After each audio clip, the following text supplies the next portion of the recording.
Hindi pa lubang lumalakas ang aking pakpak. Huwag mo alalahanin niya. Salamat sa iyo. At naipakilala mo sa akin ang halaga ng mabuhay na wanto. Iniibig kita, Aida. Kumusta mga kaibigan?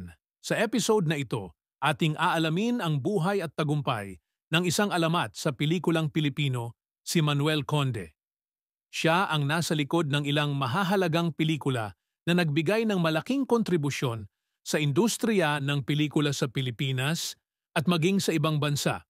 Kilalanin natin ang kanyang buhay mula sa kanyang mga unang hakbang sa karera, mga natatanging proyekto, at ang kanyang pamana sa mundo ng pelikula dito sa Pinoy Wisdom.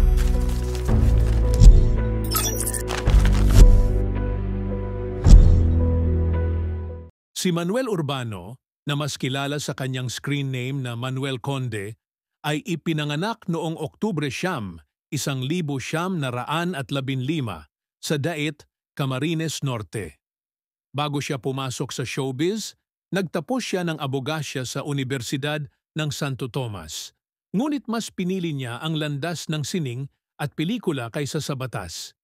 Hindi nagtagal, nagpakilala siya sa mundo ng pelikula bilang isang aktor at kalaunan ay isang direktor na nagbigay ng mga makabuluhang pelikula sa kasaysayan ng pelikulang Pilipino. Ang pinakamalaking tagumpay ni Manuel Conde ay ang kanyang mga pelikulang nagsalaysay ng mga epikong kwento ng Pilipinas. Isa sa kanyang pinakatanyag na proyekto ay ang serye ng Juan Tamad, kung saan ipinakita niya ang buhay ng isang batugan na may mga komikal at makabuluhang pananaw sa lipunan. Ang Juan Tamad series ay hindi lamang nagbigay ng aliw, kundi ginamit din ni Conde ang karakter upang magbigay ng kritisismo sa mga isyong panlipunan at politika. Ngunit hindi lamang si Juan Tamad ang naging obra maestra ni Conde. Siya rin ang nasa likod ng pelikulang Genghis Khan, 1950, na itinuturing na isang groundbreaking film hindi lamang sa Pilipinas kundi sa buong mundo. Ang pelikulang ito, na tungkol sa buhay ni Genghis Khan, ay nagbigay ng internasyonal na atensyon sa sining ng pelikulang Pilipino. Naitanghal ito sa Venice Film Festival noong 1952 at pinuri ng mga kritiko dahil sa kanyang kahangahangang produksyon at malalim na naratibo, lalo na sa limitadong budget na ginamit sa paggawa nito. Si Manuel Conde ay hindi lamang nakilala dahil sa kanyang husay sa pagsasalaysay ng mga kwento. Siya ay naging instrumento sa pagpapalaganap ng kulturang Pilipino sa buong mundo sa pamamagitan ng pelikula. Ang kanyang mga pelikula ay sumasalamin sa pagka-Pilipino, mula sa mga tradisyon at alamat hanggang sa mga isyong panlipunan na patuloy na napapanahon kahit sa kasalukuyan.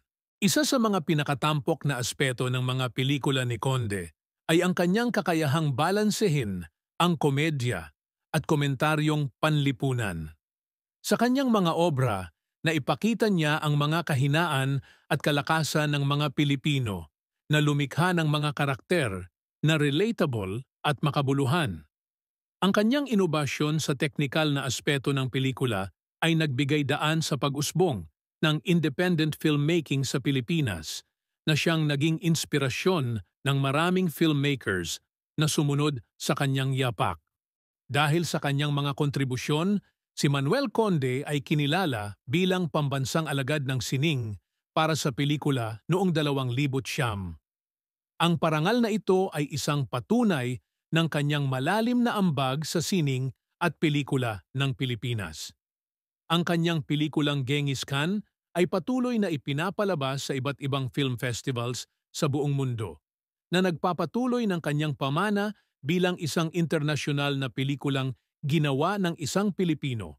Si Manuel Conde ay pumanaw noong 1985 sa edad na 70. Bagamat matagal na siyang wala, ang kanyang mga gawa ay nananatiling buhay sa mga sinehan, film festivals at sa puso ng mga Pilipino. Ang kanyang pelikula at kwento ay patuloy na nagiging inspirasyon sa mga bagong henerasyon ng mga filmmaker at artista.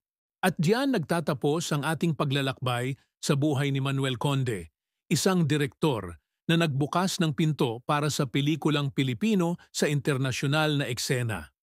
Ang kanyang mga pelikula ay patunay ng kanyang dedikasyon sa sining at sa pagpapalaganap ng kulturang Pilipino.